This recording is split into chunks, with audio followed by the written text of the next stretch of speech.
I understand. I've lived it a long time, and I used to talk about the wobble. I would like to live life where I have better control of my wobble and can keep it at a high vibration and can notice those moments when the lions are coming. The way you do that is by looking at manifestations that you've already accomplished that you feel happy about and milking the appreciation that you feel, by acknowledging that some things have manifested that were at one time and maybe even for a long time still in a vibrational state, and when you chilled out about it, then it came into easier view. You just have to massage your thoughts into those better feeling places. That really is the work. And we know, friends, it feels counterintuitive to humans who have been counting on your action to make things happen. But it is our promise to you, your action is minuscule in comparison with the power and the leverage of alignment with this vortex. Most people are offering most of their action or behavior to compensate for not flowing their energy in a productive way. You worry about stuff and you don't line up with well-being, and you beat the drum of things not going well for you, and then when things don't go well for you, then you dig in with action and hard work, and then you get exhausted, because this receiving mode is not just the vibrational place. Just like you have to set your radio dial on 98.7 FM if you want to hear what's broadcasted from that tower. You can't set it on some other frequency. You have to tune your tuner to that broadcasting tower. And so we want to convince you that this vibrational reality, that this vortex is a broadcasting tower that includes everything that you want and all that you are, and the path to full manifestation of every bit of it. And if you can accept that that is so, and then you can just care about tuning yourself to it, which just means think thoughts that feel good, then everything will turn out the way you're wanting it to. Such a nice thing. You could have 5 things, we know you've heard this, that are important to you. There are always more than that, but let's say 5 major things. And 4 of them could be going extremely well and 1 of them not well. And you as humans mostly think that you better dig into that one that's not going well. And as you do, you tune to what's not going well, and you actually pinch off the well-being on the other 5 that were going well. Conversely, you could have only 1 thing that's going well and 5 things that are going awful. And you could focus upon the 1 thing that is going well, set your tone by your attention to that, and the other 5 would fall into alignment, because the receiving mode is the receiving mode.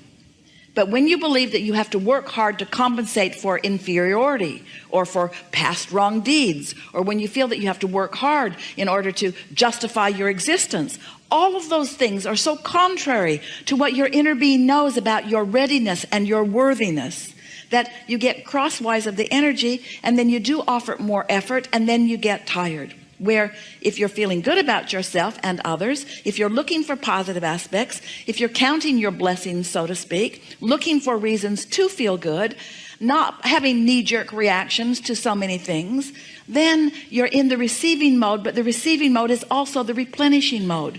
That's where your stamina comes from. That's where your clarity comes from. That's where your vitality comes from. That's where the good ideas come from.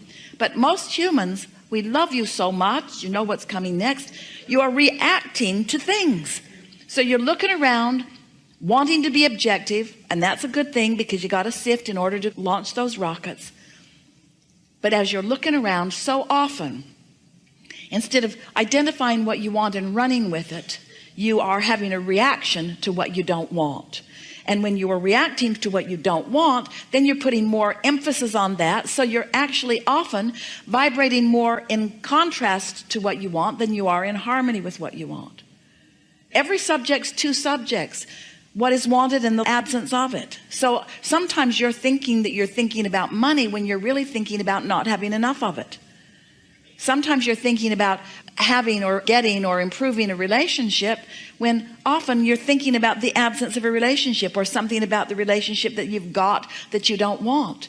And so if you don't introduce an understanding into this equation of what your emotions are telling you, then you can't guide your thoughts at those early subtle stages. And if you don't guide them at early subtle stages, then law of attraction is going to carry them into greater and greater momentum, where you believe then that you have to take action, but there's not enough action to compensate for that momentum that's going in opposition to what you want. So what's the answer? Chill out. The answer is be nicer to yourself. The answer is think more thoughts about yourself that feel good and about others too? The answer is, don't work so hard. Give yourself a break. Get more rest. Be nicer to yourself. Do more of the things that feel good to you. That's the way you turn this around. You got to give yourself a break. You cannot demand yourself into alignment. You can't effort yourself into alignment. You've got to release. You've got to let go. You've got to let go of resistance. When you let go of that cork, we promise you it will float, you see. So we've written a few books. And they are significant because they are the pieces that you are looking for. The first book of significance, Ask and It Is Given, in the back of it has 22 processes, each one offered to you to help you to release resistance. Each one offered to just help you release resistance. We don't need to teach you how to goose up your desire. You can't help that. But when you release resistance, then your desires become more dominant, more predominant. You see more evidence of them coming about. We would read the 22 processes in the back of that book if we were standing in your physical shoes. The next book of significance that we wrote for you, it's talking about deliberate creation. It's about focusing, and it's about taking the way you feel and using it as the reason that you think the thoughts you think. It's about taking a thought that doesn't feel very good and either choosing another thought altogether or massaging that thought until it feels better. Then another book that came right on the heels of that is The Astonishing Power of Emotions. And that book teaches you about the emotions that you feel and the value of them. That may be the most significant book that you will ever read. That may be the only book that if we were standing in your physical shoes and went out there and there's a big pile of books that we would want. We would want to understand the emotions that we are feeling. And then we wrote a book called The Vortex. The Vortex that explains to you that everything you want already is. And if you're paying attention to how you feel and maybe using some of the processes that help you to release resistance and focusing deliberately, that you can get into the receptive mode and let everything in that you want. We haven't been offering these words to you just because we think you want to hear some words. We're answering the questions of how do you create your own reality? How do you create your own reality? By having thoughts that you think. The question is, and this is the question that we're really wanting to put to you, to all of you, are the thoughts you think thoughts that you're thinking because you're the creator of your own experience, or the thoughts that you think reactionary thoughts because somebody else is having an experience that you're observing and you're having a knee-jerk reaction to what's going on? Because that's a big question. If you are reacting, then you have no control. You're like a cork bobbing on a raging sea. You have no control at all. So what would we do? We'd put ourselves in bed tonight and we'd say, I am the creator of my own reality, and I like that. And then we would say to ourselves, and as I sleep tonight, momentum is going to subside because my thoughts are not going to be active, and law of attraction is not going to be reacting to my thoughts. However, law of attraction is going to continue to react to the thoughts of my inner being who never sleeps. So the potential of me waking up in the morning, the probability of me waking up in the morning, and the thoughts of my inner being about everything I want being dominant, very good possibility of that. In fact, it's a slam dunk. It's a sure thing. When I wake up in the morning, I'm going to feel the movement of what my inner being knows, and my beliefs are going to challenge it. But each time a belief challenges the path that my inner being has laid out for me to the success of joy that I seek, I'll feel some soft negative emotion. And when I feel it, I can adjust my thought right then and there. And if you will do that tomorrow and the next day and the next day and the next day, it won't be 30 days before you will have bridged your beliefs to be more in harmony with what your inner being knows to be. And you're going to have evidence all around you. Evidence all around you of breakthrough after breakthrough. And you know what a breakthrough is? A breakthrough is you breaking through your own resistance. Only two ways to have a breakthrough. Either really get that train going so fast that it doesn't matter what the wall of resistance is, your train's going to break through it. That's hard on you and your train. Or little by little release the resistance so there is no hindrance to who you are and what you're asking for. So now you understand the way creation, deliberate creation, works. You heard us. You understand it more clearly than you ever have before, And this body of people is understanding it right now more clearly than anybody has understood it before. You create your own reality by massaging your thoughts into emotionally good feeling emotions. That's it. That's really all that it is. That's really all that it is. I've heard it before. I've heard you say that, and I've tried the, going to bed at night and setting an intention. And now listen to what you're doing here, because you're beginning right now, even with all of that, to argue for your limitations just a little bit, because we stacked up about 47 engines going that way, and then you said, I've tried it before and I'm not so sure that it's working for me. I'm a good focuser. And it works when I go that way. It works that way too. But catch yourself doing that, in other words, and that was your knee-jerk. In other words, when we say you create your own reality, your knee-jerk, given the vibration that you hold, is I'm not so sure about that, because I don't think I would do things that I don't want to myself. That's a sort of knee-jerk reaction. And so we don't want you to heed our words or follow our words or do what we say. We want you to care about the way you feel and choose better feeling thoughts. So our question to you, to all of you, is how do you think you came to being willing to endure negative emotion? What's up with that?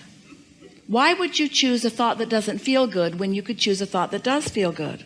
Well, maybe it's because you wanted the contrast to help you really launch some rockets. Maybe you wanted to be a little hard on yourself so that you'd ask in a stronger way. Maybe you wanted to deprive yourself of what you really want for a while so that you really care about it. Sometimes you do that to your kids. You say, no, wait till your birthday or wait till Christmas. I want you to really want this before you get it, because then when you get it, you'll really like it. So you sort of train yourself to hold yourself apart from the well-being that would be there all of the time. But we're really putting a straightforward question to you, to all of you. Why would you, what would cause you to be willing to deprive yourself of feeling good? Why would you beat up on yourself? And the answer is, you don't like yourself very much.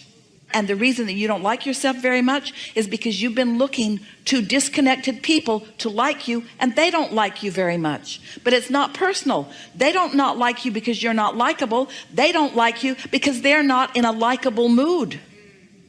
It's not personal. They're not depriving you of their love. They're just pinched off from their own love, so they don't have anything to give you. And everybody's going to give you what they're feeling. So if they're all pinched off and you say, look at me and give me something, they're going to give you something that you don't like. And then you're going to get used to what it feels like not to be liked. And all along, your inner being is loving you so much. Every time you're not being loved by someone, your inner being is loving you more because you're asking for it stronger. So the more Source loves you, and the more you don't let yourself feel the love of Source, and the more you look through cracks of others for them to love you, and the more you become dependent upon them, those flaky human friends, they're just not consistent. They're so fickle. Oh, they'll love you if you'll do everything that they want you to do. But boy, you better not let up for a minute, and their love for you will stop because it was contingent upon you pleasing them, because we love you so much. But you've got this backwards, and you've had it backwards for quite a while, haven't you? But when you get it turned around and you begin to accept that when I feel love, that means I've opened the conduit, and the love that is me is flowing through me, not through me only to others, but through me and to me and through me. When you're loving someone else, do you know who receives the greatest benefit of your love? You do, because your valve's wide open and every cell of your body is resonating with the love that is flowing through you, you see. You got to stop looking for lovables in order to love. You got to love just because that's what you do. You love.